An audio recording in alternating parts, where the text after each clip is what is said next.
Just walked in, Terry England. Thank you very much. Good to have you here, especially today. We're going to be flying without microphones in here, and so we can all use our outside voices and pretend that we're in theater or something like that. So we'll begin with the roll call here. Yusuf Ahmad will not be able to be with us. Debbie Elsa? Here. Thank you. You're setting a good example. Terry England? Here. Christine Fisher? Here. Mike Graham, yes indeed. Thank you. Gary Lindgren is an expected absence, as is Micah Cameras, who became a father once again. So when you see Micah, congratulate him on Ava, was that the name? Ava. Yeah, his daughter. Ava. Twilin O'Neill? Not yet. Odell Owens, yes, I saw you there. Cheryl Rose is an expected absence, but Laura San Regret is not. Thank you very much, Laura. Pastor Tate, not yet, we'll see. Vanessa White will be here in about half an hour or thereabouts, I understand, and Sally Westheimer. Thank you, Sally. Which brings us to the review and, review of and approval of the agenda. The agenda that you should be looking at was the one that was most recently sent to you that ships the executive session to later in the meeting following reportings from the various committees. Yes? Thank you very much, Laura. That's always appreciated, and a second for that. Second, thank you. I don't know if it was a tie. Terry will give it to you. So all those in favor, aye. Aye. Those opposed? Or abstaining, thank you very much, which brings us to a review and approval of the minutes. So I presume you had an opportunity to review those in advance.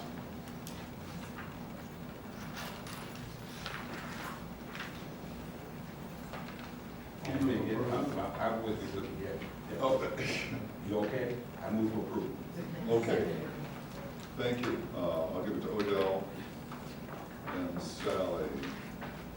Those in favor of approving the minutes? Aye.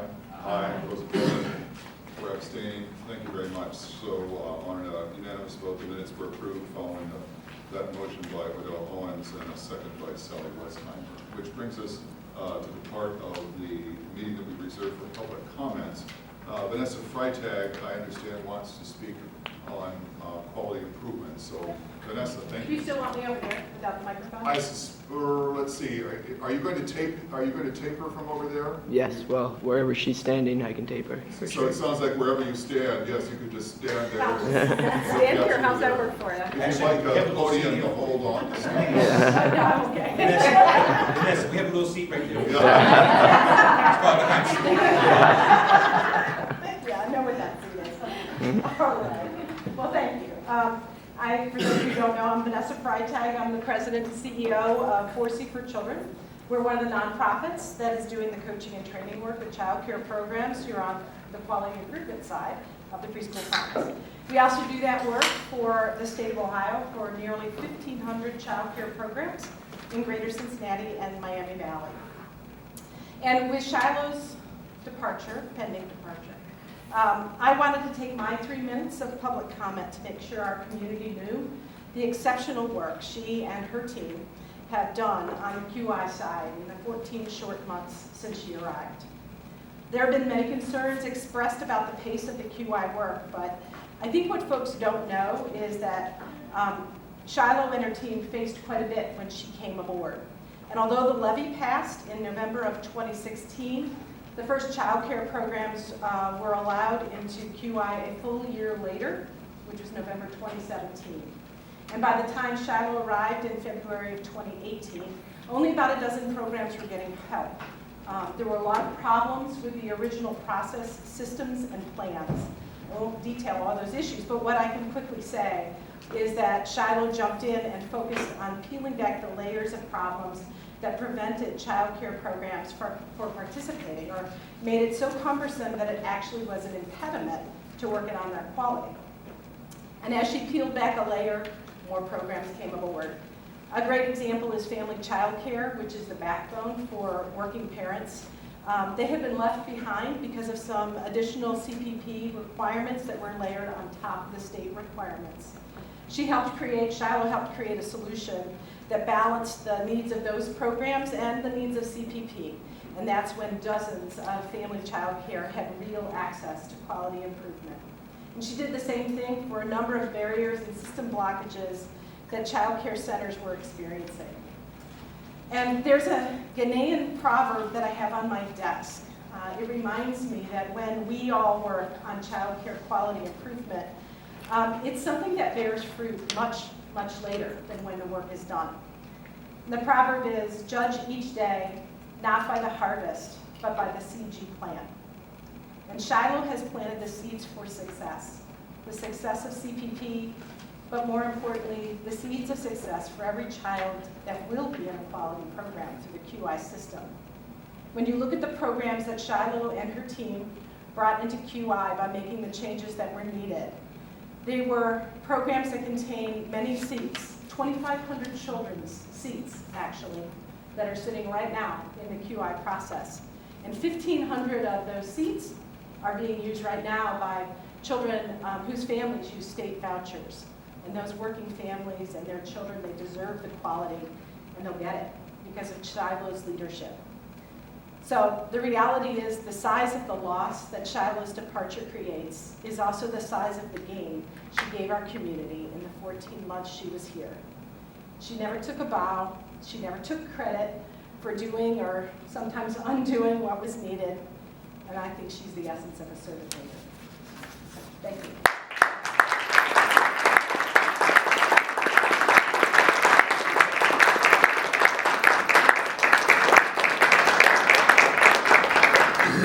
Shiloh may want to step out to compose herself before returning to the rest of the agenda. Speaking on behalf of the board, Vanessa, I can't thank you enough for those really lovely, lovely words. I very much appreciate them, and it's coming from you as a significant partner agency without whom this work could not proceed. It really means a very great deal. So thank you very much for the time and the care you clearly put into that. Thank you. That brings us to committee assignments. We have a series of them. And so I don't know if you want to tee this up with any general comments first, or we'll just turn it over to I will the just staff mention, members one by one. I'll just mention that the Quality Improvement Work Group did meet recently, and Brittany has a wonderful update to provide the board as a result. Yes, thank you. So just in terms of numbers, where we are with quality improvement providers, we now have 98 engaged in QI. Broken down by type, we have 16 type A, 49 type B, 26 type or center-based, and 7 parochial schools. I'm excited to share that we have met our annual target of creating 200 quality preschool seats in the community. We've actually slightly exceeded that, and I expect for it to grow. Our goal is, or was targeted for June 30th, so I'm sure we'll go beyond the 211 new quality preschool seats we have created thus far. Start increases. Over the course of this program year, we have increased 27 providers are now at 1 star, 9 providers are at 2 stars, 8 providers are at 3, and then we have 3 providers that are at 5 stars. Some information that came from the Quality Improvement Work Group meeting last week was just in terms of where are we with reaching the providers who have shown interest into the quality improvement works. And I was able to share with the work group that I'm fully confident that we'll be able to support those folks that are in the pipeline as is, which I feel like the numbers are around 75-ish providers, I'm not quite sure. Majority of those providers are family child care providers. We have worked very diligently with 4C to identify a method to ensure that we're able to meet the capacity of those providers. We are looking to roll that out this summer, so I'm excited to start that. Also, to get more providers engaged and just interested and aware of Preschool Promise, we're working on some initiatives as well that I'm hoping to roll out by the end of this week. Any questions, comments around QI? I have a comment. Yes. I want to thank Brittany for updating the work group. It was very helpful to be able to take a deeper dive in a week or so before. And having worked on QI since the very beginning, I want to support what Vanessa Freitag said. Thank you, Brittany. Thank you. I think we met last week, and then even more programs in it. I mean, a bunch more already. It's like, you're really on a roll. Brittany, thank you very much. You can always bring good news like this. Brittany, is there anything that we can do to help you do more? I think we are already working on that. Just to touch bases a little bit, I now have remote access to the database system. Oh, good, good. Reached out to some administrative assistants to support with the ordering caseload of all of the QI material orders that are coming through. So I think right now I'm in a good space. Great. Thank you. Yes, Christine. Is there any seasonality that we would see to people wanting to enter QI? Or do we think that we need to step up for, or do we think that this is just more people becoming aware of the program? Just more folks becoming aware. Right now, I think we are able to meet the capacity of the needs that we have. Good, wonderful. Brittany, could you speak to the cohort that we spoke about? Sure, so that's the model in which I said we have worked very closely with 4C. They have developed a cohort to help providers to engage into the step-up to quality process more quickly. We have identified providers where they currently stand with their level of quality and use that information to design which cohort they would be assigned to. Other questions for Brittany? Thank you very much, though. Good stuff. Moving on with an action item, it looks like. Yes, there's one. Last year, we had a little bit more time to file the Form 990, so I was able to circulate it to the board in a pre-read and then come back the next month and get input and then file it. Because this year we don't have that, I am suggesting and asking for the approval to follow this process so that we may file the Form 990 in a timely way. It would still allow the board to have input. It would be directly to me so that we don't violate the sunshine laws, the open meeting laws. But as soon as I get the draft, which is in preparation from Clark Schaefer Hackett, I will send it out to every board member. Every board member can send the feedback directly back to me. by May 3rd, at the May 7th Finance and Audit Committee meeting, we will take all of the input that has been provided, adjust the Form 990 as the committee evaluates is appropriate, and then have permission for me to file after the FNAC approves, the Finance and Audit Committee approves that Form 990 during that meeting. I leaned over to ask Shiloh a question, whether the Finance Committee has vetted this proposal and has signed off on it, and Shiloh assures me that it has. But the chair has absolutely agreed to this process. We didn't have a meeting this month, so we didn't discuss it. So so the chair has that. Yes. Thank you. So do we need a motion on that Approving process? this process. So moved. Thank you very much, Tony. A second on that? Second. Thank you very much, Debbie. Is there any conversation about that? Questions, comments? Real quick, Dr. Sure. Hector says that we'll have a chance to review it. This will be completed in draft form, and then when we review it, we'll just have all of the fields populated and whatever feedback we have to submit. Correct. That's exactly. As soon as I get the completed draft form from Clark Schaefer Hackett, it'll have numbers, it'll have information, and it just as if it were to be filed, but it'll be draft, and I'll send it out. Good, thank you. Any other questions or comments? So all those in favor? Aye. Aye. Those opposed? Or abstaining? So on a vote moved by Tony Hobson, seconded by Debbie Alsep, the board unanimously approved the process recommended by Hector Blanco for the review of the 990 this year. Thanks, Hector. Anything else? The only item is just if you had any questions regarding the results, but other than that, they look like a typical result from every month. The only unusual items we discussed last month, which was with the waiver of the fee by United Way, will continue to accrue a slight underspend on that line item every month for the remainder of this fiscal, because we have budgeted as if we were going to pay it. And the typical fewer number of students in QI continues to accrue a certain TA underspend for us every month. But there's nothing massively unusual about this statement. But if you had any questions, I would entertain them. Questions for Hector?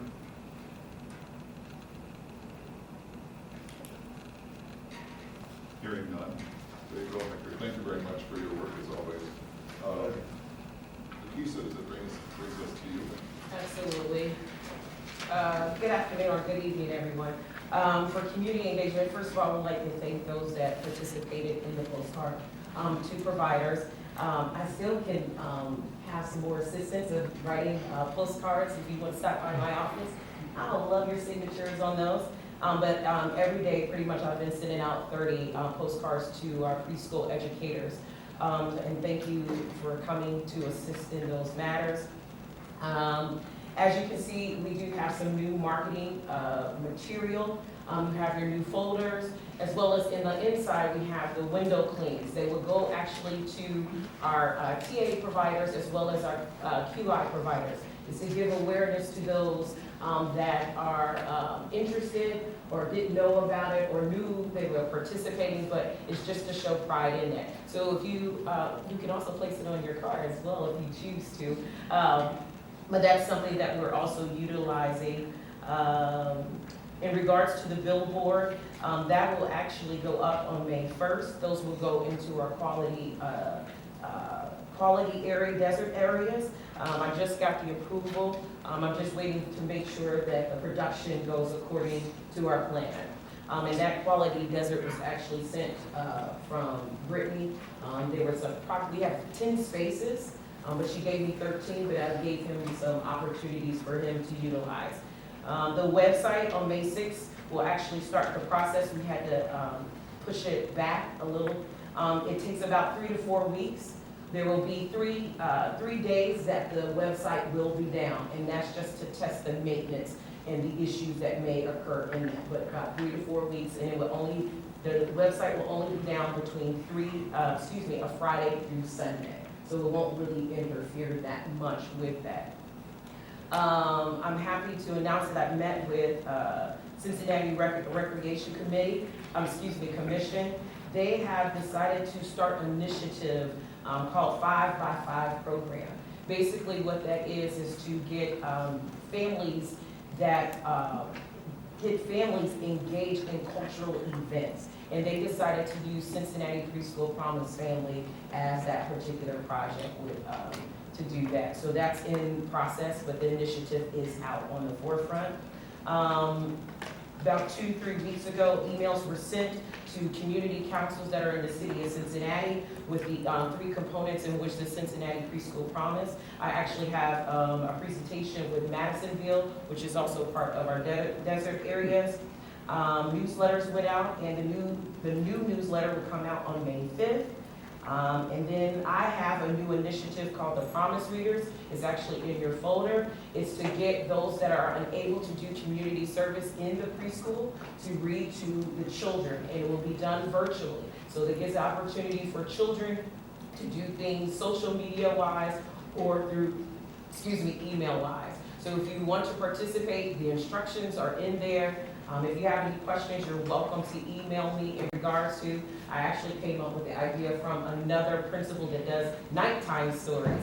And I said, because of the protection of our children, everyone cannot go into the classroom. So this is another safe way, and also to give providers a chance to regroup for about 5 minutes. And everyone is welcome to participate and read your favorite story to our children. And that's it for me. Thank you very much, Lisa. Questions? I have a question on the billboards. I think that's a great idea. Do you have actual locations that the board could see? Because I participated in that Better Business Bureau billboard about 2 or 3 years ago for our agency. It was kind of neat to drive around and see the billboards, that they were really there. So that would be Yes, kind of ma'am. fun. Yes, In ma'am. our spare time. Yeah, once he responds to the locations that I select, I will actually give that to you. I already, as I stated in the last meeting, that the bus ads, they are actually going, and Hector actually saw the bus ads on some of the buses that are in the various areas, and I can't remember what that area is. That was in. Hyde Park? Yeah, really up to Hyde Park, but I will make sure that we have that, and I do have a list of the audio version that is actually played on the bus. So I do have that list that I can send to each of you. Yes. Why don't you have a conversation with Crystal Kendricks? The voice of Black America. She's doing some work for us and on smoking. She had a really unique take on billboards that the one she's going to do for us, the billboards are faced inside the community, not outside the expressway. So talk to her about that and the effectiveness of it facing the community as opposed to the expressway. Okay. Well, Keith, I just want to put this in the universe. I'm working with the Literacy Network, and we're doing an initiative, 1,000 books before kindergarten. We're going to bring that to Cincinnati. So this might be a great way for the board to interact with that initiative. And I want to connect you with the person that's kind of the contact for that. Okay.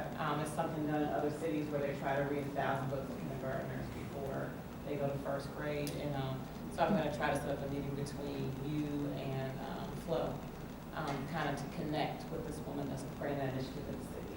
That's a great idea, Joanne. Thank you very much. Thank you. Other questions or comments? Lisa, you're hitting the ground here. Yeah. Thank you. So then, Lauren. Last board meeting, we took a moment and looked over a draft of an equity policy and had discussed potentially bringing that equity policy with revisions and an implementation plan back to the executive committee and then back to this body for potential approval this month. Because the executive committee needed their time for other discussions this past month, we decided to just lengthen the timeline a little bit and provide more space for input, both from the board, from the public, if there's interest in providing feedback. So what you have in front of you or in your packet is the revised equity policy that incorporates some of the feedback that we got at the last board meeting. And then also the CPS Board Equity and Excellence Education Policy, which ours is built on, so that you can actually see that as well.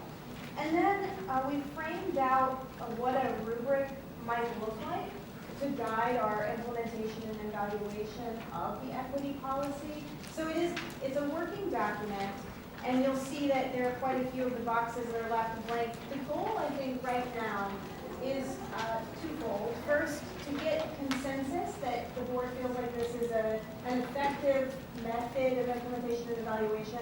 And then also, we're looking to really identify what success looks like, what the highest point of success looks like for each of these categories, and then build backward from there, to find out what sort of middle and beginning of development looks like. So I welcome your feedback on any of it, whether that's success or what sort of a middle ground might look like, or the structure itself, or back to the policy.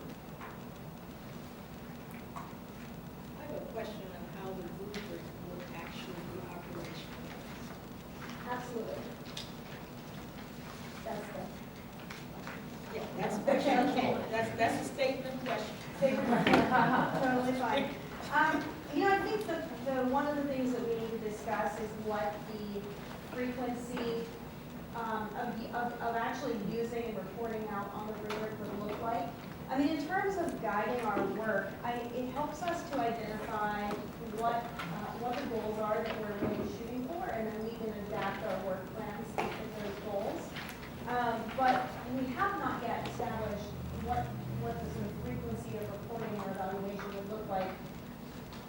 I certainly think of it as a document that's very much in and involved in our work, that we are familiar with and referencing to orient to our goals on a regular basis, rather than something that we pull out once a year and put some check marks on. If that fully answers your question. I would also add to that I think it would also be a framework for evaluating any additional policy changes or initiatives that we are considering taking on. That will just provide a upfront lens to be able to evaluate whether or not that makes sense.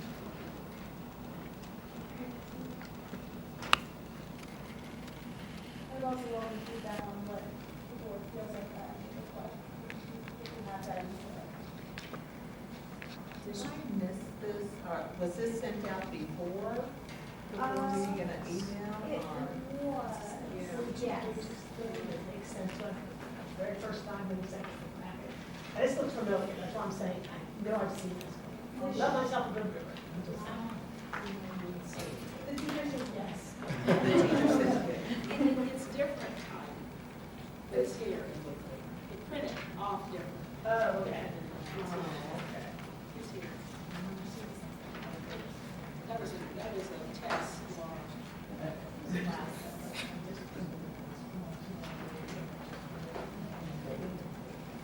So we'll revisit this in May and bring it forward for formal approval at that time. So we had an opportunity to review it at the last meeting. There was some feedback provided. That feedback's been incorporated into the draft that's now before you. And so in the event you have additional feedback you'd like to provide Lauren, please do just drop her an email with that feedback, and then she'll incorporate that, and we'll have one final look at it in May. Okay. Thank you. So Charlotte brings us to you. Yeah, so I did want to mention that the CPS Board of Education did have a discussion about CPP last evening, and so I will send a link to that video out to this board so that you can review it, along with what time that particular discussion. It's in an hour and 58 minutes, not a minute and 58 seconds. It took me a while too. So Vera has a late night lesson. Laura and myself were there also. It was a long meeting. And they just left after CPP. But just for those that don't track on those meetings, every meeting, I will be sure that you're able to see that in advance. Other than that, my executive director report is really just to thank you. To thank this board for your leadership and dedication and passion for this initiative. To thank the community partners, of which we couldn't do any of this work without them. And then most importantly, to thank the team who, as you can tell by the report, are doing a tremendous job. So thank you for the opportunity to lead. Clearly, this is bittersweet for me, but I wish nothing but success for this initiative and the team and this board. Observers, there you are, right in a row. Vera, we can start with you. You put us in order of favorite. Favorite, most favorite, least favorite. That's cool. Just kidding. First, thank you to the board for giving that time for the equity plan that I could take it back to suggest. We greatly appreciate that time. To Shiloh, thank you for your service. It was really enjoyed to work with you this year. We'll talk about it. And just want to thank all. I hope that this initiative continues in a transparency and moving forward for why we're here, which is for the kids and families. Thank you, Vera.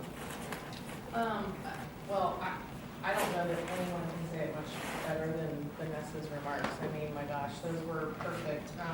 You know, certainly being able to confirm her comments and, you know, you and I have some time together over the next week, and so being able to catch up on a more personal note, but did want to thank you so much for your leadership and what you've been able to do in the short time that you've been here. Been very appreciated to know this, so thank you. And I would just say that one of the other things that we are working on that we I think is really important to this group and as we move forward with overall around kindergarten readiness for the community is as you all know, there's a couple different things that are happening with regard to evaluation. So of course there's the KRA evaluation that's happening, that happens every year with CPS. There's of course the CPP evaluation that is happening currently. And then I think Shiloh has mentioned this before in a meeting that we, United Way has funded a longitudinal study to be done from the first cohort of children back in 2004 that took the crawl. Those first three cohorts, the first 3 years, have invested in a longitudinal study to really look at what impact has happened as it relates to readiness through high school graduation. So that third cohort of children is graduating next month. And so once that's finished, we'll be able to really have the full set of findings and data to be able to look at that, and more importantly, look at them individually as evaluations. Certainly they have their own story, but comprehensively as a community, what that's meant for Cincinnati and what that will mean going forward as it relates to investing in this early childhood. So I just want to make sure everyone was aware of that, and we're working with CPS Innovations and CPP, of course, to have those discussions and figure out, you know, what next steps are and how we can move forward together on that. So. Thank you. Just a few things, and I'll do them quickly. One is to shout thank you for all that you did. I know that this is an incredibly difficult job, and there are really high moments, you know, and then really very frustrating moments. And so, you know, I appreciate you, weathering those storms and doing the work that you did and getting us to where we are. And wish you nothing but the best, obviously. The second is that we send a letter to everyone, which hopefully was read as a list of opportunities. It's something we hope to do every year as a promise forward, and sort of an update on the promise. And the goal is to work together on, you know, how we can be assistance and how we can bring other partners to the table to help with those things. And so hopefully that's the way in which it was received. But either way, we are very excited to be working with you all on this. And so we'll wait for you to hear about next steps, but we need to figure out how to do that. The third thing is on the, these are now small things. Those are the big ones. Adding QI students, I just want to be on record over and over that when we did this at the front end, and we talked about the students we were serving, we always talked about thousands and thousands of kids, which were kids that would be helped through tuition assistance, but also the kids that benefit because of the quality improvement, and starting to add those numbers in and have that be part of the narrative, I think is really important. The benefit of engaging some QI partners on continuous improvement, people have children's and others. I know that Heather's here from Strive. It's just an opportunity, I think. It's right for QI support, continuous improvement support, even though things are heading in a good direction. The CPP board engagement, the opportunity to go in the next, before you leave, to go to the board and CPS and bring, now that we have the wage supports in, to bring teachers that benefit from the wage supports, to bring providers, to moms, to have folks there to say thank you for this partnership. I think it'd be really powerful, and I think they're meeting in 2 weeks from yesterday. And then lastly, to get the evaluation on the agenda at some point, just because I think that it's the next meeting, I just think that would be really good to have the evaluation, but based on the overarching line, I think is that thousands of kids have been served, and kindergarten readiness rates have jumped up pretty dramatically. But obviously to be able to say more than that to the evaluation. Thank you. Noted.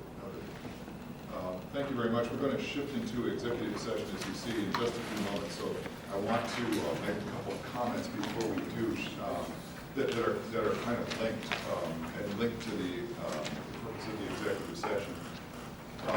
The executive committee itself, as you know, had its own sort of standard meeting last week, Tuesday, I believe, and agreed that we wanted to function as the search committee for the interim director, and so we also scheduled another meeting coming up this coming Thursday, day after tomorrow. It'll be 9 o'clock here at United Way, I'm sure upstairs. What the agenda that's been circulated among us so far has a single item on it, and that is executive session, which is to talk about an appointment of a director. We do not have names at this point that we're sifting through, so we hope to by that time. That will be an outcome, I think, of the conversation we're about to have in executive session. But I've asked Shiloh to add 3 items to that agenda, and I thought it would be good for everybody to know about that up front. One of them is the letter that Greg referenced, the Promise Forward letter. I've become aware that the reception of it was spotty. Some people received it immediately, some people received it third-hand. And so I don't know if has every board member seen the Promise Forward letter? Yes, you got it then? Good, I wanted to make sure of that. So I had an opportunity to talk with Sally Westheimer over the weekend about how it is that we might view this as an agenda for us to begin tackling, so piecemeal, one by one. And so I'm going to invite you to think about whether you would like to work with Sally. I'm going to invite staff in too for the different buckets of work, because that's very important. To really look at the OGSM and see how the OGSM could be built out or modified in light of bringing on board some of the work lines in that. There's another reason why that's important, I think. Reference was made by Shiloh to the CPS discussion about CPP last night. She'll send that link around and you can see it for yourself. But one of the things that's identified, there are 2 things that are identified that I think are especially important. One of them is the Promise Forward letter, which Ryan Messer, who's the speaker at the time, identifies as setting out a set of opportunities for engagement that need to happen to make sure that there's community alignment across CPS, CPP, and Promise Forward in advance of the levy next year, which I think is just true. So whatever we can do now, I think, to begin building that alignment between Promise Forward and CPP will be done in anticipation of the alignment that CPS is beginning to ask for in that way. So at any rate, so there'll be the Promise Forward letter. We had, we'll have a conversation about that then, and do that in public session. The second thing will be to have a conversation about the video clip from CPS wherein CPS was discussed. And so or CPP was discussed. So I'd ask the members of the executive committee please to have a look at that.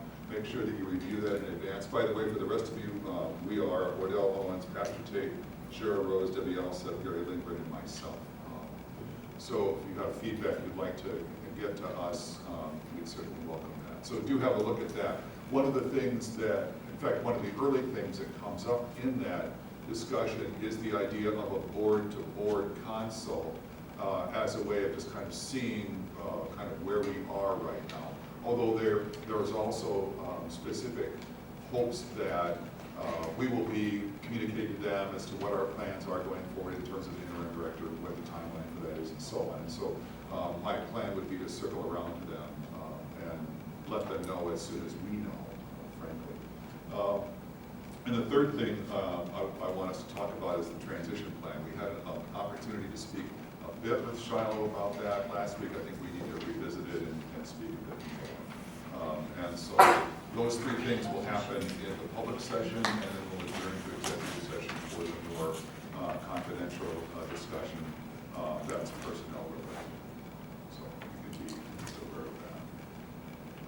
So with that, I don't know if anybody has any questions about that before I call for a motion to adjourn to executive session for the purpose of discussing the employment of the Cincinnati Preschool executive director. Look, I'm just wanted, I may have missed it, but I'm not sure that there's actually been, even in this meeting, a public announcement. And so I'm assuming that the members here will deduce what we're all talking about, but I don't think that it's actually been said. And so I think that maybe that should happen before. Yeah, I got you. Exactly right. Yes, right. Well done. So, as those of you know who got the letter from Shiloh last week, which letter she shared, not simply with us as board members, but a variety of Preschool Promise stakeholders and friends. She'll be stepping down on or about May 3rd, owing to some circumstances in her life that have changed. And so, regrettably, we're going to be in a position needing to find a new executive director, first on an interim basis and then long term. Anything you'd like to add to that? Just that I'm willing and I've worked with the team to put a transition plan together, and I'm happy to support that transition in any way that I possibly can. Thank you. Nice catch, right?